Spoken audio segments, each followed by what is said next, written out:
कई साल बीत चुके थे, लेकिन राजकुमारी मणिकर्णिका की तलाश अभी भी अधूरी थी।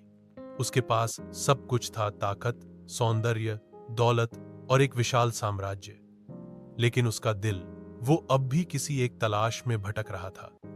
वो चाहती थी एक ऐसा मर्द जो उसकी आंखों में आंखें डाल सके, जो उसकी मौत जैसी चुनौतियों से न डरे, जो झुके नहीं बल्कि उसका सामना करे।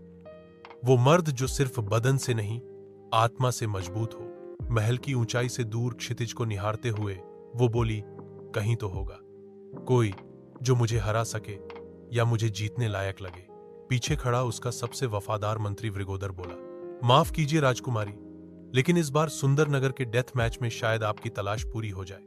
वहां कई नए गुलाम लाए गए हैं और कुछ अलग किस्म के हैं। उनके शब्द पर्दे के पीछे छिपी दो दासियों ने सुन लिए।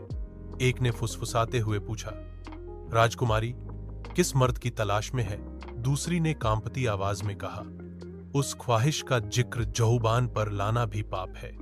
बस इतना जान लो, जो राजकुमारी के डेथ मैच में जिंदा बचता है उसकी किस्मत का कोई नहीं जानता। उधर सुंदर नगर के चौराहों पर नगाड़े बज रहे थे।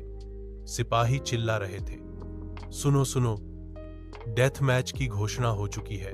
इस बार जीतने वाले गुलाम को आजादी मिलेगी और बाकी को मिलेगी सिर्फ मौत। लोगों की भीड़ उमड़ पड़ी थी, लेकिन इस बार कुछ अलग था। इस बार खेल में एक नया नाम था, एक चेहरा जो किसी ने पहले नहीं देखा था। एक किशोर, नील वायुपुत्र, केवल 16 वर्ष का, मगर उसकी आंखों में उम्रों की ज्वाला थी।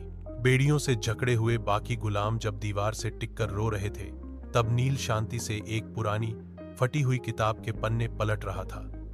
बाकी गुलामों ने उसे पागल समझा। अबे छोड़ वो किताब, मौत सामने खड़ी है और तू पढ़ रहा है। नील ने कोई जवाब नहीं दिया। उसकी उंगलियां उस पन्ने पर थमी जहां अजीब सी लिपि में कुछ उकेरा था। अचानक उसकी आंखें फैल गईं, जैसे उस शब्दों ने उसकी रगों में आग भर दी हो। धीरे धीरे किताब के अक्षर जलने लगे। दिया जो पास रखा था उसकी लौ नीली हो गई। फिर जैसे समय थम गया, नील का शरीर कांपा, उसकी सांसें तेज हो गईं और वो चीख उठा। चमकती हुई रोशनी उसके हाथों से फूट पड़ी। जिस दिए में किताब गिराई गई थी, वहां से एक सुनहरा पन्ना उड़कर हवा में चमका और फिर राख में बदल गया। नील उठ खड़ा हुआ, आंखों में एक नई रोशनी के साथ। वो अब पहले जैसा नहीं था।